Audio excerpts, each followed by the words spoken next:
from the heart of Dubai, where tomorrow is being built today, to the world. Welcome to the CTO Show with Mehmet. Here, we redefine technology and reimagine possibilities.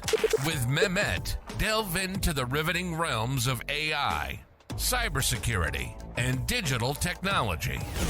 Experience the thrilling highs and lows of startups. Immerse yourself in the spirit of entrepreneurship and witness the future of business innovation being written in real time. Now, without further ado, let's tune in and explore the future. Hello and welcome back to a new episode of the CTO Show with Mehmet. Today I'm very pleased joining me from the US, Arnaud Lucas. Arnaud, thank you very much for joining me today. The way I love to do it is I keep it to my guests to introduce themselves. So first of all, thank you for being here. Tell us a little bit about you, what you're currently up to. Sounds good. So my name is Arnaud. I'm currently a CTO at Wanderu. Wanderu is a very small startup based in the US. Focused on train and bus and transportation in general, e-commerce, so be able to sell tickets for bus and trains. Our main market is North America. And, as you can see from my accent, I'm originally French, even though I've been in the US now for 26 years or so it has been a while. But first doing some startups back in Texas, and then moved to Boston, moved to slightly more bigger companies like Mountain, TripAdvisor, Wayfair, before going back to a startup at Wanderu. So that's me. Cool. Arnaud, I've seen a trend, in your career, you've been always close to travel and, these kinds of things. Is that something you attracted you specifically, or it was just by luck? It's a little bit by accident. Not that I love to travel, first of all, and I'm not the only one. My kids love to travel now, maybe more than I do. So, but no, what I like is solve customer problems.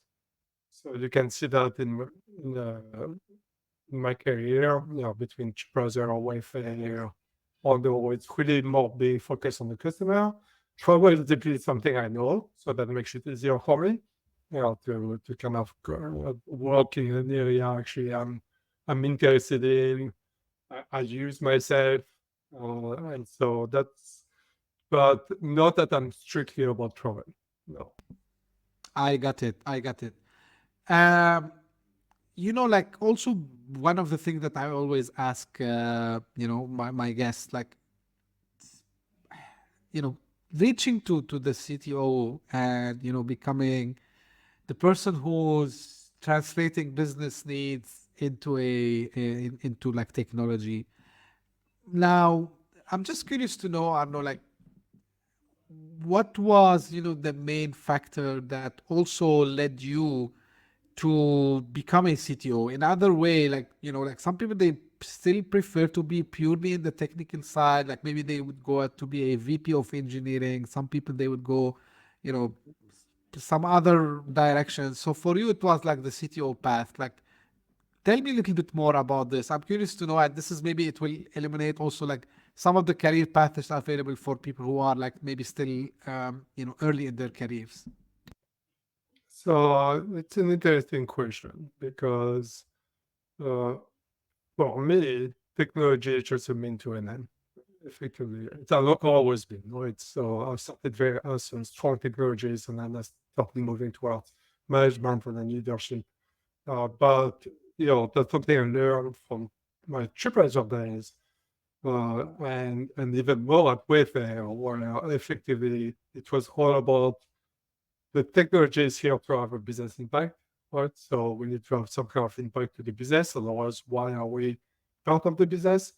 And so it's not really to create a bridge, it's actually to make sure that technology and the tech team is having the right level of impact to the business, right? And that's what makes both sides happy, right? If we can deliver strong value to the business, then obviously I create the business side of the company is happy.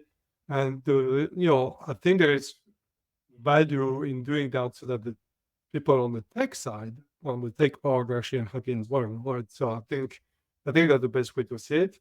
So it's not that I want to be technology just for technology's sake, or really want to do technology so that I can deliver that value to the business, if that makes sense.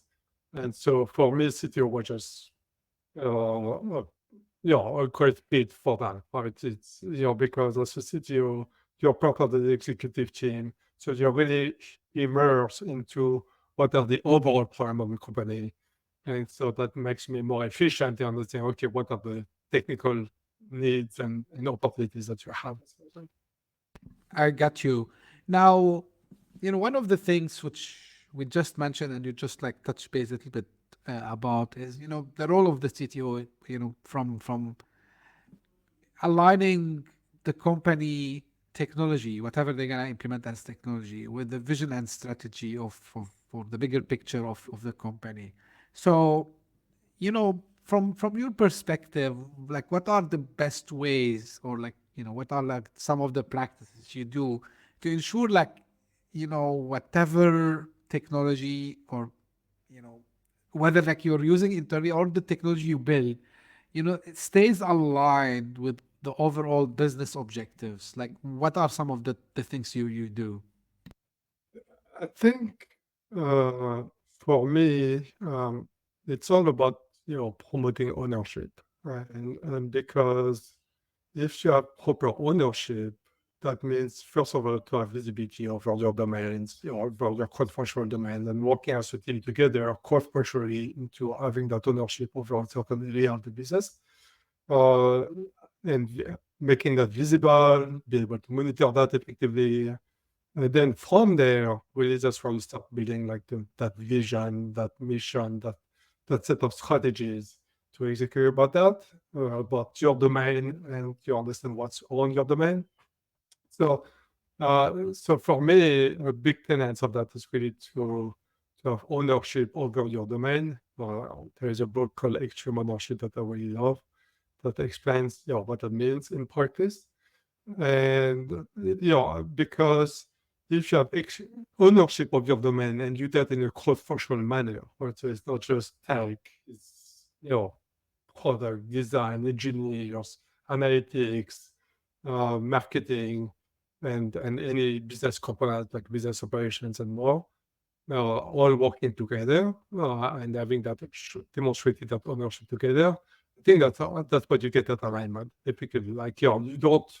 Yes, the executive needs to align on the direction of the company, but it's not just the executive, right? It needs to happen at every level of the company. And the question is, how do you promote that?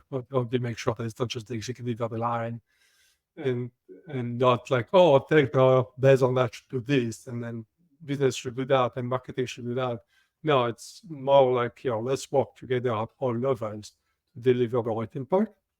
One framework I like to use from a planning standpoint is OKRs, even in a small company, and something is more to promote, like I mentioned before, delivering that business impact over work, right? So people often say, oh, we need to do that project, is going to be awesome. Great, but what do you plan to achieve by doing that project, right? Do you, by creating that new features, will you get a big impact on the business, or will you do the same all and we just like busy work effectively? So trying to really promote pushing for impact effectively, but pushing for impact as a cross-functional team working together towards that impact. I think that's all we could do. Best successes effectively is by all working together. Fantastic. Now, you mentioned the ownership here, and you mentioned like some of the frameworks which are the OKR. I know like you advocate this a lot. And another thing, another concept you advocate too, which is transparency.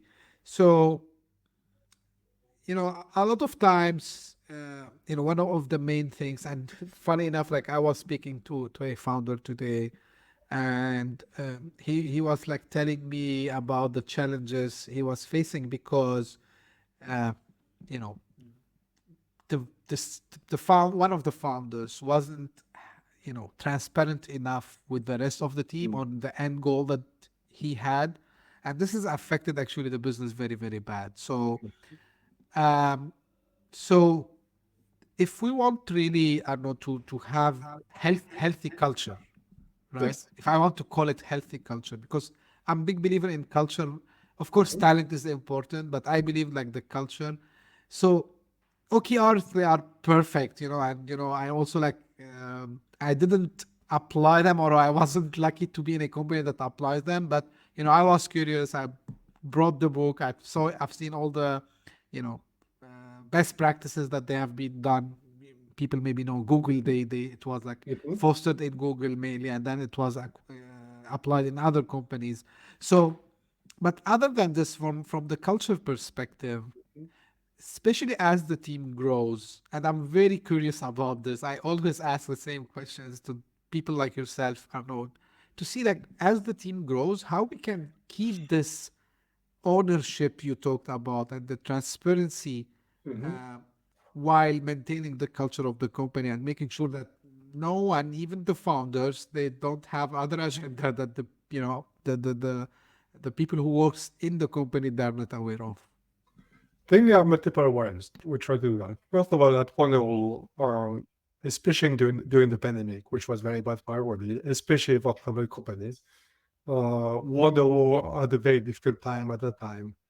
And, it became clear during the pandemic for Wanderu that, transparency was just, critical for the survival of the business, right? Without the transparency, good or bad, and mostly bad during the pandemic, without that transparency, what will happen is that each and every person on the team will not have the right level of information to take that ownership, but to do the right thing that they can do for their own area that they own and be able to deliver on that area the best they can to deliver that business impact. So I think, Wonder will learn that lesson about transparency, maybe the hard way, but in a way that that showed the value of transparency because of that level of information that you can give to each and every employees and what they can do with it and the value they can deliver from that and taking that ownership fully.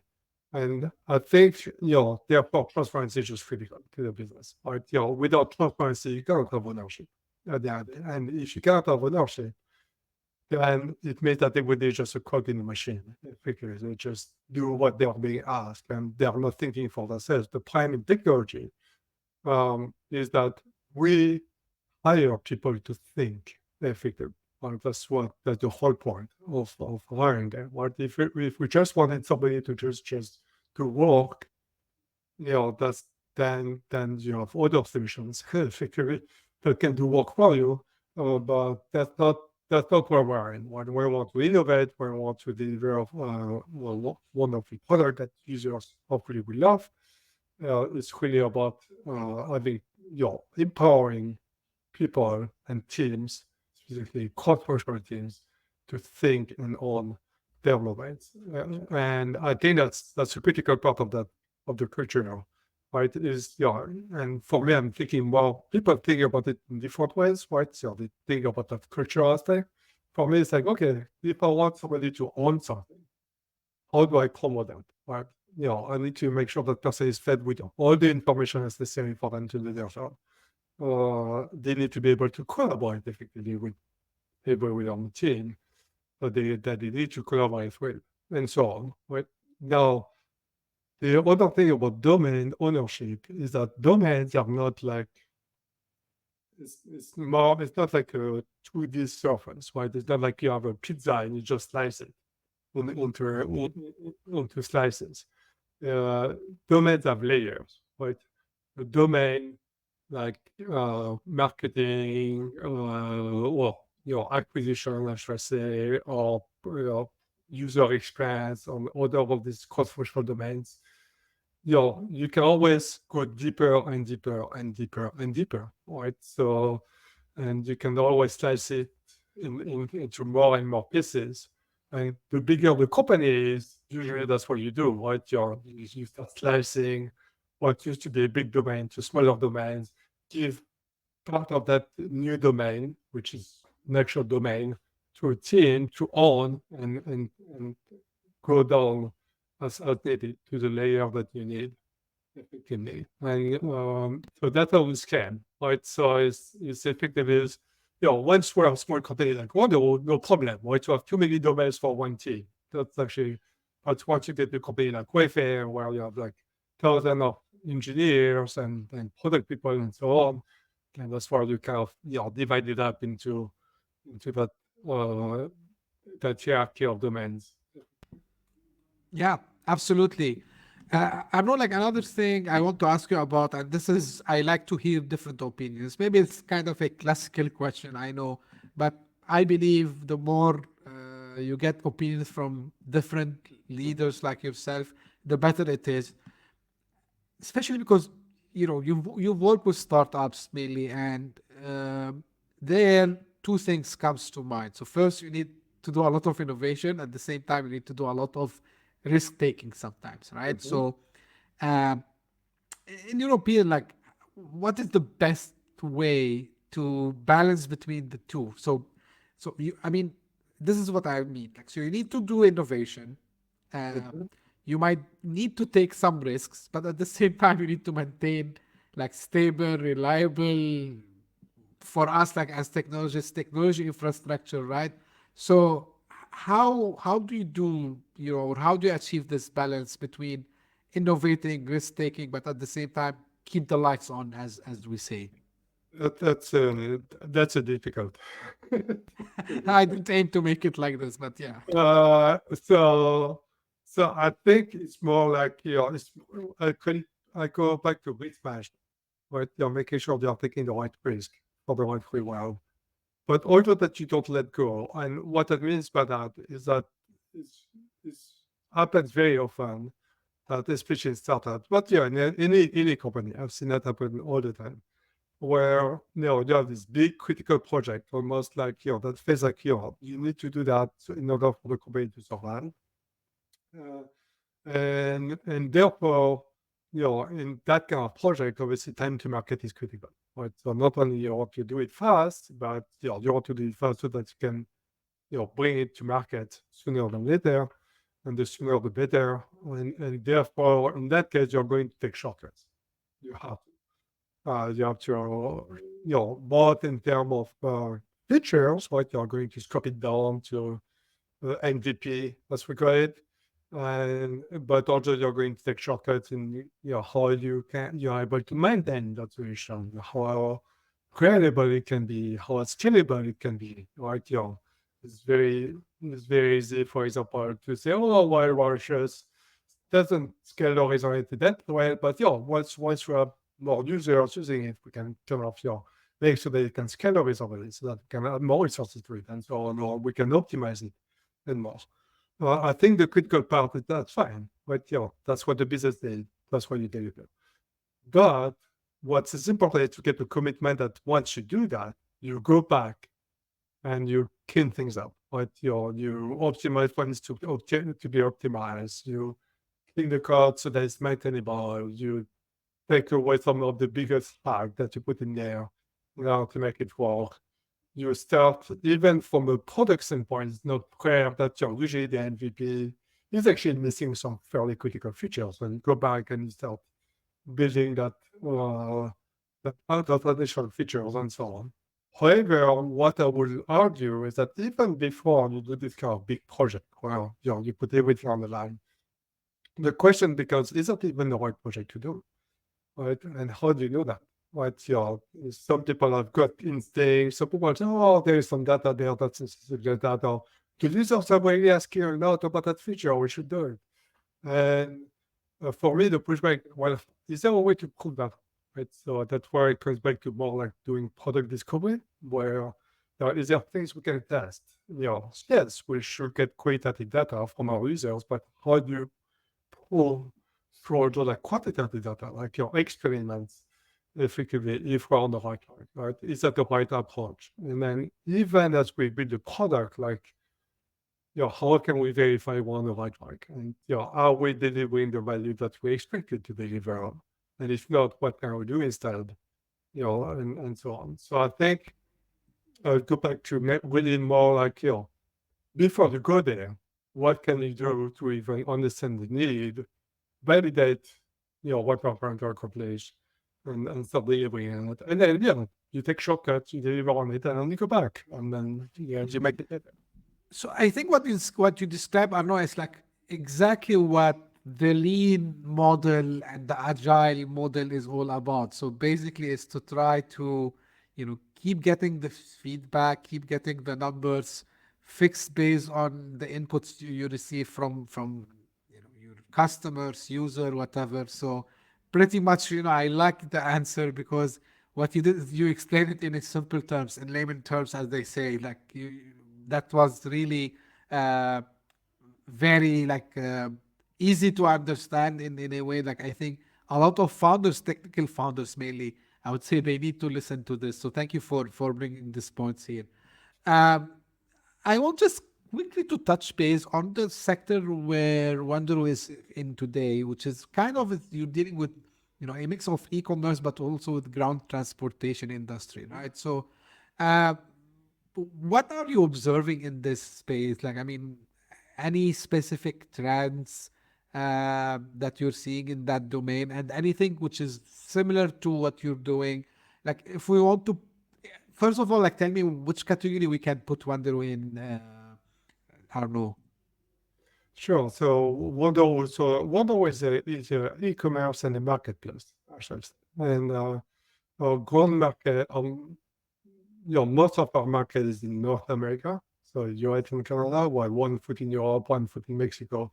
So, our main market is really the North American market. And yes, Wanderu focus very heavily on ground transportation. So bus, train, even ferries. So that's really what the Wanderu is all about. And the reason for that is because if you think about it, that's a market that's not very, that's, people call it a niche, but it's not that small, to be honest. But we're talking about billions of dollars of time. The point with the market is actually hard. Or it's a hard market to go after. Because it's a very diverse market. It has a lot of players, right? A lot of carriers, a lot of trains and bus companies. Trains less, obviously, but buses definitely. And it's a market where it's used by a lot of people, and yet I will argue it's not the most known market either. So it's maybe that's what makes it niche, right? It's not something that we see is top of mind for some users. So it's there. It's a very big market. It's a very important market, right? We saw that in the last decade, and but it's a very difficult market, right? Where there is a lot of diversity in the market, and there is there's a lot of players, and the market is still very much maturing, I should say. Still growing. But it's also like getting more technology savvy and improving as we go. So which is good. That's everything you want from a customer standpoint. Fantastic. And, thank you also for explaining this. You said like it's currently North America. Honestly, I didn't see something similar, at least in the Middle East, in the part of the world where I come. Actually, the whole public transport thing, it's just still picking up. We just had, now having the trains and, okay, we had the metro for a while now in Dubai for more than close to 16 years. But I mean, like, yeah, so this is something I'm sure like same concept might come to the market here. Now, back to the startup challenges, Arnaud, if you don't mind, because I'm passionate about startups, and one of the main reason why I like to have these conversations with people like yourself, because you faced probably, and I'm sure, a lot of other challenges. So, like from your perspective, if I want to think from the co-founder, and here I'm a CTO, okay? So What do you think, like some of the other challenges? So we talked about maybe we're building the wrong product, and we mentioned like how you can fix this, or maybe how you can make sure you're building the right feature. So other than this, from a technologist perspective, and working with a lot of startups in your career, like what are other, like, always something you see people do mistakes in, and what kind of things like you advise them to avoid when building. Um, it's a good question. I think there are a couple of potential mistakes that people carry. One is to not be enough data driven. Right? I've seen that especially in early startups, where there is a fundamental understanding of what we want to accomplish, but not enough validation of honestly if we're going on the right path. And I think that's people talk about pivoting at times, and I've seen that, and but pivoting requires, first of all, it's a very courageous thing to do, but also the other aspect about pivoting is about that it's very data driven, right? It's your pivot because you're like, I'm not getting what I want. Well, how do you know you're not getting what you want? Or is because I'm measuring the number of visitors, I'm measuring traffic, I'm measuring conversion, I'm measuring revenue and other aspects, and I'm like, well, I'm not getting a job. So I think that's one mistake, right? It's not being data driven enough. And there is plenty of excuses about, we don't have enough data because we don't have enough users. Well, there are different ways to get data, qualitative and qualitative. So that's definitely one aspect to keep in mind every time, is that how do you get that data? How do you know you're on the right track? How do you know you're building the right thing? How do you know that you're solving your problem? And I think that's a critical part. The other aspects, what that I've seen, which is too extreme, but I've seen both, which is not typically I call it not staffing appropriately. And it could be both ways, right? For very different reasons. So one would be to staff too quickly, right? So I talk about making sure that we empower people, that we give them what they need to be successful. I think I've seen companies that tend to grow very quickly. They just assume that they need to invest to get to the next level, and they hire a lot of people, but that creates a lot of churn, effectively, because you need to onboard these people with the people that you have.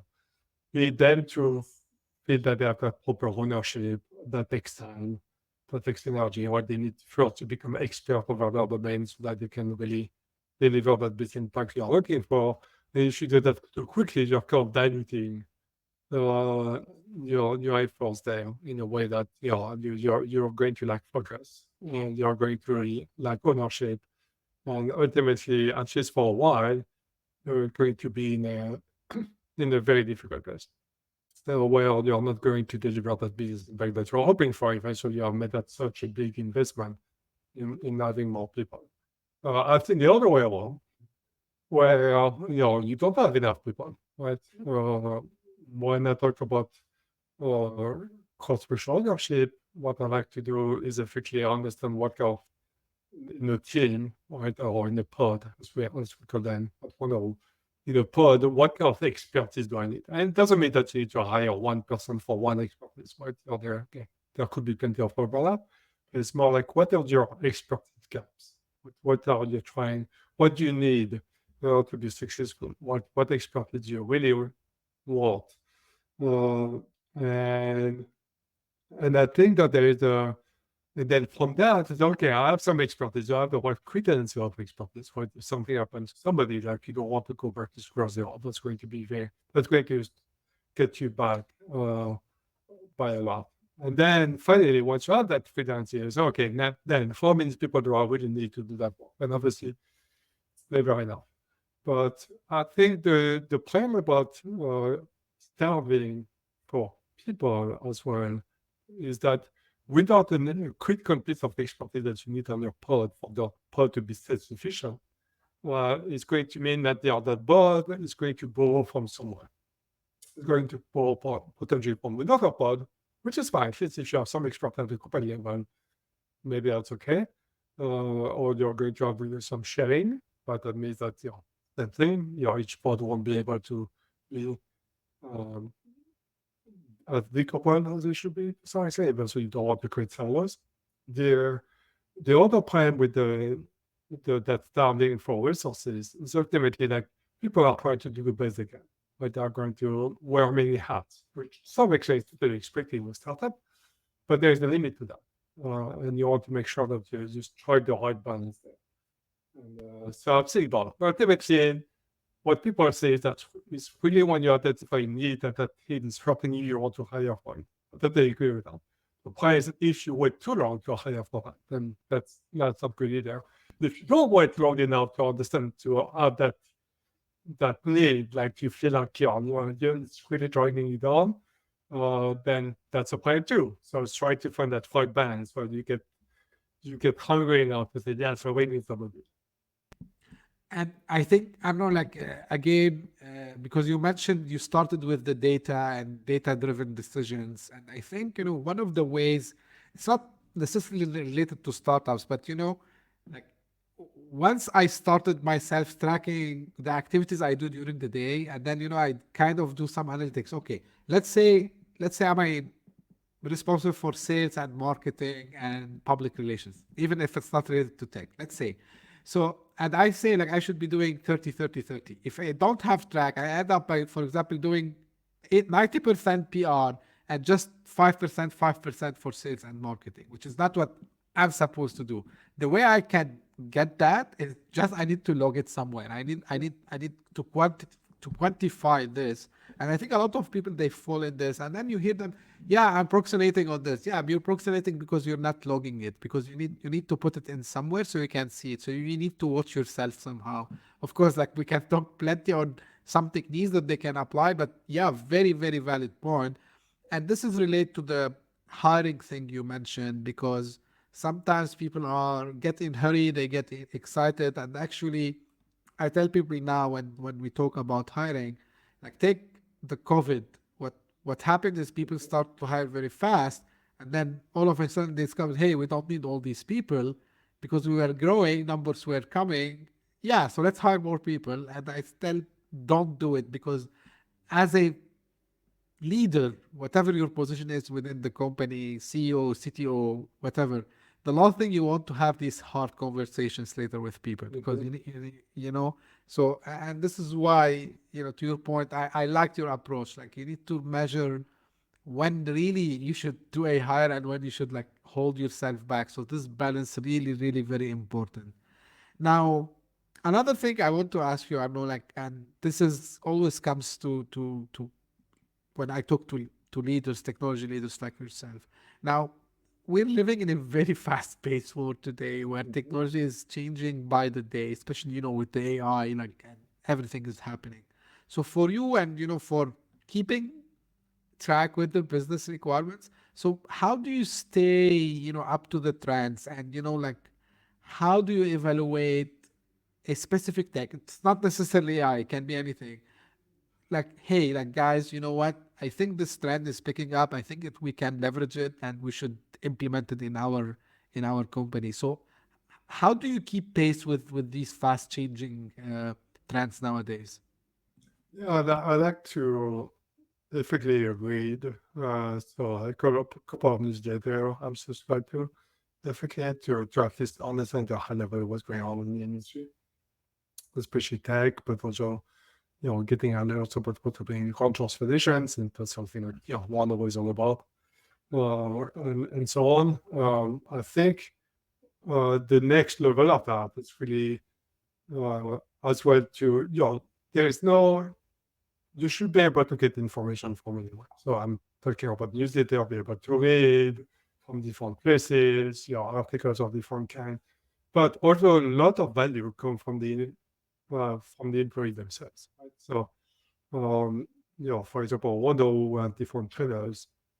Well, people can share what something interesting they have read. Sometimes something like we put in social channel, which is more meant to be light-hearted kind of thing. But sometimes it could be industry news, sometimes something related to technology, and this is a very good source of information, right? Because people will kind of bring things that we believe is important to them, and that's something that, as a leader, actually should be considered very effectively. So we get a lot of that effectively from all sides, right? Myself, I volunteer some stuff, my executive team, people on my executive team do that too, and employees do that too, effectively. I think that has been good to see, right? Because I think it opens opportunities as well. Then from that, the question is that, well, how, before even we determine if that's something that we should actually use, right? I think there is opportunity to just play with things, like to experiment, as I mentioned before, but to prototype in a bit, right? And so you can do that on your own time. Obviously, you can do that more at the company level as well, or when some technology you really believe there is a fit. So how can you prove out the fit? The way I like to track that is that Wanderu has a tech radar for technology things, so where we have the common like circles where you can see the technology going from, oh, well, just want to try it out, to, well, now the technology is adopted, and vice versa, right? Sometimes like, no, we really want to keep that technology out now, and so on. So be able to try that, be able to talk about it as a team, right? So for me, updating the tech radar means discussing that with the tech leads, so that we can agree on what makes sense. And I think it's important. Right? So ultimately, to answer our question, it's a team effort. Everyone is trying to do their share to keep up to date and bring different aspects, and then we talk about it, we start experiment with the things and make its way through. In this case, the tech stack, but it doesn't have to just be tech, right? It can be anything. Absolutely. Yeah, I like this approach of having kind of a like team effort in getting these information and discussing them internally. I think like this is a very different yet efficient way also as well. So thank you for sharing that with us, Arnaud. Now, Arnaud, as we are almost like close to an end, I like to keep the last space for you. So if anything, maybe, you want to touch base, I didn't ask you about yet, so feel free to highlight anything you want. Or usually what I ask, if you want to keep the listeners and the audience today with some words of wisdom, what that would be. Wisdom. I thought we all enough for that. About wisdom. I think for me, and maybe that's my own learning, and maybe I'm wrong. So just to share, like I'm not, we're calling wisdom, I think is a little bit too much. But there are a couple of things that, because I went from big companies to small companies, startups, and everywhere in between. So I do believe there is always value, no matter where you go, to make sure that you have the right data, that you're measuring the right thing, that you're quantitative and qualitative. So being very data driven. But even if you want to trust your gut, that's fine, right? As long as you measure that, you validate that. So I think that's something I've discovered throughout my career, and I think that's it's critical to the success of a business. Right? It doesn't mean that you have to take data with a grain of salt. Where it's not like, oh, this is going on now. It's like, oh, the stock bar is going on. We will run my stocks, and but it's celebrating. But no, that's not what you do, right? You run it well, but you don't take drastic action, right? You don't just react. Like you have a vision, you have a mission, and it's like, the data is here to help you. Make sure you can deliver on it. So that's one aspect. The other aspect, and I touch on that about staffing and bringing that expertise, but ultimately a company is all about its people. Right? That's what's important. You talk about culture. Obviously, culture is important. Right? Having a humble culture where people can fit in, that's very inclusive, where people want to stay. I think it's critical to me. a lot of people have talked about diversity in their workplace. I care about that a lot because, people have demonstrated that, having diverse employees means that, you get better ideas, literally. So from a staffing standpoint, it makes sense. It makes business sense, but it's harder to do for some reason, but it makes business sense. But I think from a staffing standpoint, I think the question becomes not just about, let's fire a bunch of people. It's how do you empower them and put them in the right spot so that they can do their best job. And in startup, it's very easy to say, we're all equal and there's no hierarchy and blah, blah, blah. The truth is that there is always it, right? It's inclusive or explicit, there is always it.